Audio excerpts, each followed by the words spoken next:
Howdy, YouTube.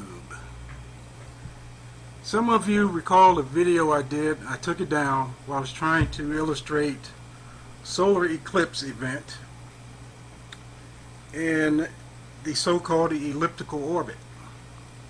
Now what you see on the screen is what we are told is an elliptical orbit around the yellow ball in the sky that's supposed to be 93 million miles away from the sun. Now it's not to scale, it's just to show you a representation of what an ellipse looks like, this so-called orbit of the so-called ball Earth around the sun. After thinking about it, it just makes no sense to me, because it's not what I see in the sky at solar event. Now the next illustration will show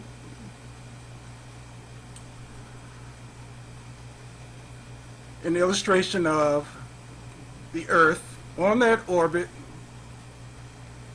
at Apogee in this elliptical orbit, which is the farthest point from the solar disk, solar ball, whatever you want to call it. I don't think anybody knows what it is. Remember, Apogee, farthest point in an elliptical orbit. Now the next illustration that's coming up will show you what a total solar eclipse should look like, with the Earth and Moon being farther from the sun. The Moon should be larger, covering the solar disk. It should completely block out the sunlight in this apogee point in the elliptical orbit. And when you look outside, that's not what you see. Year after year, we have a total solar eclipse event, and this is what you see. Bam. It's perfect. Year after year, event after event,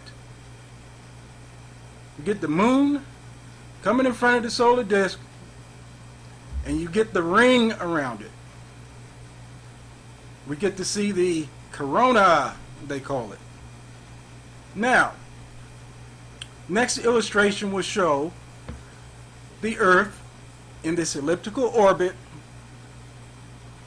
at perigee, meaning the closest point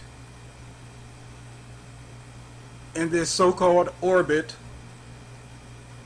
around the solar center, the solar disk, the solar ball, the big spotlight, the big spotlight in the sky in this experiment. This is what we are told: apogee, perigee, elliptical orbit. Now at perigee, we should be seeing something like this. Now if we're closer to the sun in this orbit, which means the moon should appear smaller as it crosses the solar disk. So we should see more of the solar corona. In fact, there will be so much light bleeding out from around it, it may almost block the moon out.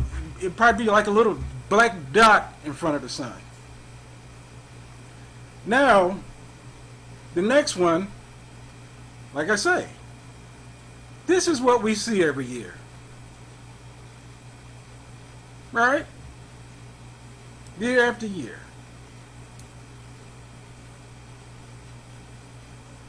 Look at it carefully. Think about what I just showed you. That would occur in a circular orbit. You get the same thing, which is what we get. what you're looking at now.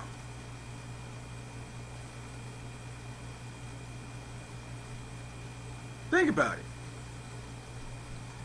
See, some of you are waking up. Some of you are still asleep.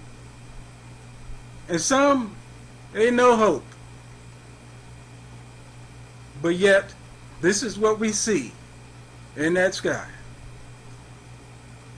every time there's a total solar eclipse. Now, right here, this is what makes sense. If you're on a flat stationary plane and the objects are moving around you, you'll get consistency in a circular orbit. Again, this is what we see every total solar eclipse. Consistency. There is no elliptical perspective change. Closer, farther. We don't get that.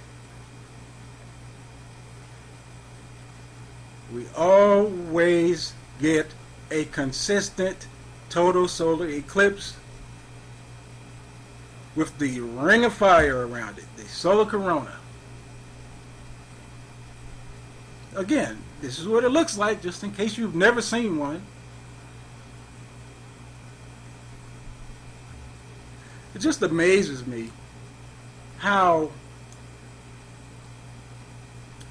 society has been dumbed down by so many means. We don't use our senses, we don't use our common sense. You know, it's called common sense, but it isn't common, because it seems a lot of people don't have it. Truth be told, I didn't have that common sense when it came to total solar eclipse,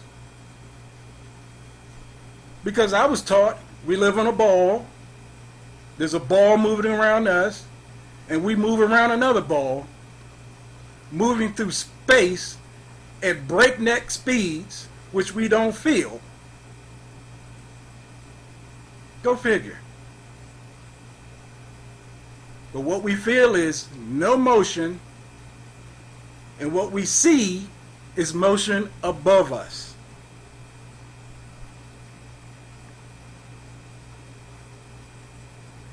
Think about it. You should be asking yourself a lot of questions every time you see a solar eclipse. Yeah, we see the same thing every year. How's that? Why? You know, he said something there. If we're in an ellipse, the perspective should change. But it doesn't. Why? What's going on here? Folks out there, you need to ask yourself these questions. Now, I'm going to give out some shout outs. I'm going to give some kudos to several individuals